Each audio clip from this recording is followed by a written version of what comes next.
Bienvenidos y bienvenidas al programa Educándonos Juntos, promovido por Bienestar Social de la OEFA. El día de hoy vamos a trabajar sobre el módulo que hemos titulado Generación Alfa, conectando en la era digital con nuestros hijos. Mi nombre es Arnaldo Serna y está conmigo Viviana Mejía. ¿Cómo estás, Viviana? Hola, ¿cómo estás? ¿Cómo están todos? Espero que muy bien. En el podcast de hoy vamos a trabajar cuando la pantalla manda. Pero antes de entrar de lleno a lo que vimos en casa con las pantallas, vale la pena aclarar y detenernos un segundo a pensar quiénes son nuestros hijos hoy, en esta nueva generación en la que estamos criando. Es importante entender que hablamos de la generación alfa, que incluye a los niños que han sido nacidos desde el año 2010 en adelante, y son los primeros que han crecido en un mundo totalmente digital. O sea, desde que nacieron tienen prácticamente el celular en la mano. Porque para ellos esto no es una herramienta, sencillamente hace parte de su vida y han aprendido a deslizar básicamente las pantallas antes de aprender a atarse los pasadores. No tienen recuerdos de un mundo pues sin pantallas como posiblemente sí lo tenemos nosotros, que somos millennials. Pero ojo, esto no significa que sepan usarlas con criterio. Por eso nuestra tarea no es alejarlos de la tecnología, sino ayudarles a habitarla con sentido. Entonces, si sentimos que a veces nos superan las pantallas o la tecnología en casa, es totalmente válido. No estamos solos. Este episodio no es para juzgar, sino para entender juntos qué está pasando y qué podemos hacer. Así, entonces, ¿a qué edad crees que comenzó realmente el problema con las pantallas o la tecnología en casa? Es la primera pregunta que tenemos para hoy.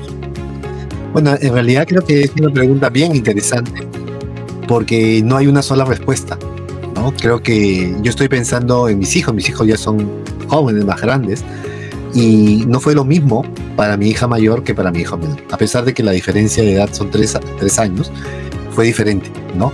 Por la exposición que tenía. Nosotros normalmente, digamos, poníamos límites en el uso de las pantallas, que en ese caso era más televisión, porque todavía no estaba tanto lo de las tabletas, los celulares, pero era diferente a cómo pasaba con sus compañeros y compañeras en el nido, ¿no? Donde ya tenía mucha más exposición. El otro día conversaba con ellos, que ya están grandes, y me decían, claro, todos hablaban del programa tal y yo nunca lo vi, porque no nos dejaban verlo. Y claro, sí, no dejábamos ver porque teníamos ciertos límites. Entonces, yo creo que el problema comenzó diferente, y diferente no solamente en casa, sino en el entorno que había, ¿no? Sí, totalmente, de acuerdo contigo. Y para complementar, creo que no es una exacta como tal, sino un momento como tal en la vida. Creo que cuando las pantallas dejan de ser una ayuda, como muchas veces hemos hecho algunos padres mientras estamos en una reunión virtual o en un espacio y dejamos que nuestros hijos se acerquen, ya sea a través del televisor, del celular o la tablet, y esto empieza más bien a reemplazar el juego, por ejemplo, las conversaciones, o empezamos a reemplazarlas para aquellos momentos de calma. Seguramente ahí es donde ya empezamos a problematizar las pantallas. La edad, no estoy segura, pero podríamos hablar de una muy temprana edad a hoy en día, pero pues obviamente esto varía de acuerdo al ciclo vital o en la época en que esté la familia. Para unos puede haber sido a los 3 años y otros pudieron haber sido a los 12. Lo importante es notar ese punto de inflexión para que como padres podamos tomar las medidas de apoyo a nuestros hijos con las pantallas. Claro, la tecnología en sí puede ser muy útil. El tema es cuando se convierte en un problema, ¿no? Y ahí hablamos, creo, de una palabra que podríamos utilizar, que es dependencia, la cual, si se hace más grave, puede llegar a ser una adicción. Y ahí ya es un problema bastante serio, ¿no? Sí, totalmente. Ahí ya puede ser un problema bastante serio, que es totalmente prevenible, ¿no? Pues yo te lo voy a decir, por ejemplo, yo tengo hijos menores, ¿no? que también han sido nativos digitales de 4 a 5 años. Y una de las cosas que yo he tenido que poner límites es cuando están las rabietas en mi familia, porque cogen, le ponen la pantalla para calmarlo porque no saben cómo calmarlos Y entonces luego eso para mí se me vuelve un problema porque yo vengo trabajando unas herramientas de desborde emocional y ya empieza a ser como que la calma de si te pongo el celular o la tableta, ¿no? Y ahí vamos generando poquito a poquito dependencias hasta un punto que ya puede ser la adicción por esa solución rápida, pero que no nos enseñan, en este caso, una autorregulación, ¿no?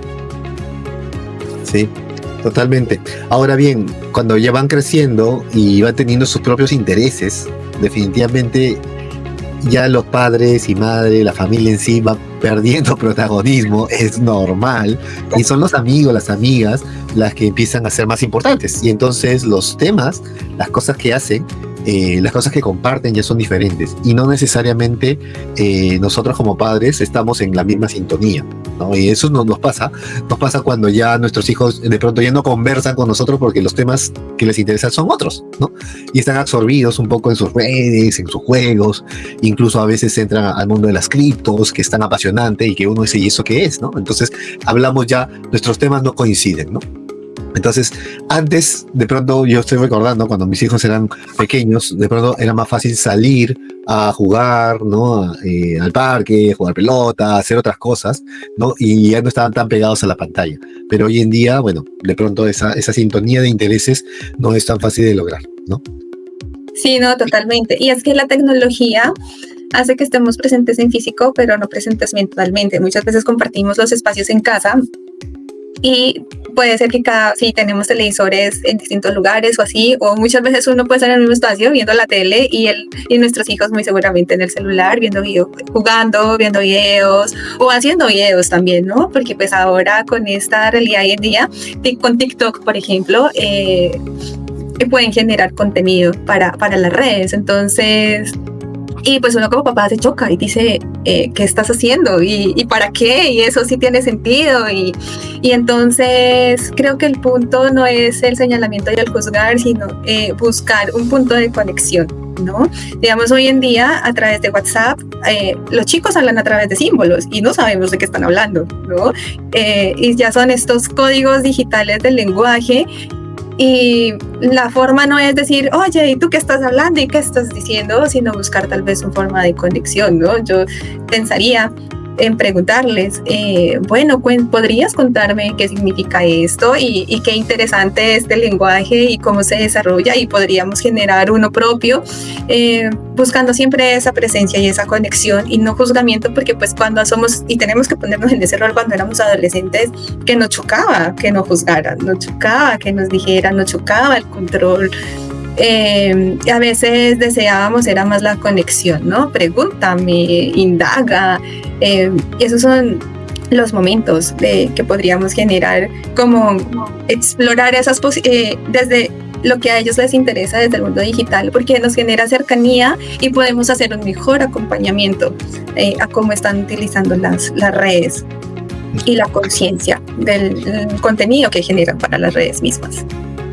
Ahora, es bien interesante reconocer que ahí ya nosotros no sabemos tanto como antes los padres frente a sus hijos. De pronto los hijos están como que teniendo más información, están en otra dinámica y nosotros no necesariamente llevamos el mismo ritmo. Entonces, ¿cómo hacer esa conexión? Y sobre todo, ¿cómo manejar el hecho de sentir que nos falta control? Que de pronto hemos perdido autoridad, ¿no? ¿Qué hacemos ahí, no? Y creo que eso es bien importante conversarlo, porque tampoco hay una receta mágica. No hay una receta mágica, pero sí hay como criterios que nos pueden ayudar. Y en ese sentido es importante, como decían, escoger nuestras batallas, ¿no? En qué sí vamos a tener que ponernos muy fuertes, muy firmes y establecer acuerdos que todos tenemos que cumplir, pero también otros en los cuales podemos de pronto ser un poco más flexibles, ¿no? Sobre todo porque hay situaciones que tienen que ver con momentos importantes para nuestros hijos e hijas, ¿no? Ya, es que se presenta tal y sale tal noticia y tienen que estar ahí, porque si no están ahí ya se pierden todo. Entonces, claro, de pronto ahí hay que ser un poco flexible, negociar para poder mantener los acuerdos y en ese sentido mantener la autoridad y los límites que son necesarios para poder guiar a nuestros hijos, ¿no? No se trata de controlarlos y que todo hagan como nosotros queremos, pero sí de guiarlos para que hagan un uso responsable de la tecnología, ¿no? Y en ese sentido tener, digamos, como que acuerdos o reglas básicas, pero que ambos podamos aceptar y con los cuales poder trabajar, ¿no? Hay un punto que mencionaste, Diana, que es bien importante, que tiene que ver con el tema de el uso inadecuado y que también puede ser peligroso incluso, ¿no? Y como suele pasar con estas cosas, a veces se hacen como que ocultas, ¿no? Y entonces yo no lo muestro y qué sé yo, ¿no? Y eso muchas veces hace que nuestros hijos o hijas puedan caer en serios problemas, ¿no? Y ahí creo que es importante mantener el diálogo. Si yo trato de forzar, probablemente se va a cerrar más, ¿no? Si yo abro a partir de mí mismo, de contar lo que a mí me pasa, lo que de pronto los miedos que yo tengo, etcétera, quizás se genera una mayor apertura, ¿no? Para poder, digamos, hablar de estos temas que no siempre son fáciles, ¿no? Que no siempre son fáciles. Sí, y esto que tú dices, y más aún con la inteligencia artificial, ¿no? Que hoy en día te permite, por ejemplo, desde la virtualidad en una videollamada, tomar características físicas de otras personas, ser hombre, mujer, o sea, caracterizarnos, ¿no? Entonces, eso creo que es uno de los miedos que más tenemos los padres, porque claro, antes era a través de un chat, o sea, yo recuerdo mi época de adolescente, donde mi mamá y mi abuela o quien sea no sabía que yo estaba chateando, ¿no? O sea, pues desconocían que era un chat, de estas plataformas, ¿no? Que han ido evolucionando hoy en día con las videollamadas, el WhatsApp, ahora la inteligencia artificial que te permite caracterizar estas cosas. Hay una tela muy delgada para pasar de lo que puede ser algo adecuado, motivador, de generarte cosas positivas, a algo peligroso, ¿no? Y ese es como el mayor temor que tenemos los padres. Y creo que ahí juega un papel fundamental y es la concienciación frente al uso de la tecnología y el acompañamiento que podemos darle nosotros frente a ese uso.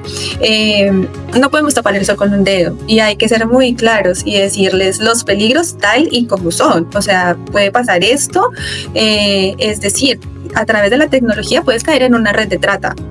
Y no hay que ponerle arandelas bonitas, o sea, es decirlo con la verdad, así. Y esto puede suceder y la forma de contactarte es siendo confiable, amigo, acercándote a ti, decir que mantengas secretos, que no le cuentes, que te invito y tus padres no pueden venir. O sea, creo que cuando son estas cosas que a nosotros como padres mayor temor nos da y muchas veces no las hablamos y no las decimos por temor o por desconocimiento, no hay nada, o sea, en Colombia tenemos un dicho que dice que hay que coger el toro por los cachos y es de esta manera, o sea, enfrentar y decir el peligro tal y cómo es y cuál es latente y cómo podemos abordarlo. Mira, qué importante, voy a hacer un recuento de todo lo que hemos hablado en estos minutos, cómo el tema de la dependencia o adicción a las pantallas nos preocupa desde el inicio y eso puede influir en la dinámica familiar, ¿no? En los espacios compartidos, en lo que hacemos cuando estamos juntos, por ejemplo, comiendo o digamos, compartiendo alguna noticia. Ese peligro, por así decirlo, de perder la autoridad y que de pronto se salga todo de control, ¿no? Y en ese sentido ahí entran estos peligros de los cuales acabamos de hablar y que no sabemos a veces qué hacer, pero sobre todo porque muchas veces eso marca una distancia emocional. Necesitamos conocer herramientas, necesitamos profundizar en esto y dialogar sobre todo desde nuestra propia experiencia y por eso va a ser importante que nos hagamos una pregunta como ¿cómo hacer para estar cerca pero tampoco sonar a policías, ¿no? Y para eso tenemos un siguiente podcast en donde vamos a conversar acerca de las herramientas y soluciones que hay ante estos problemas de los cuales hemos conversado hoy. Así es, nos vemos en el siguiente podcast. Muchas gracias. Chao. Chao.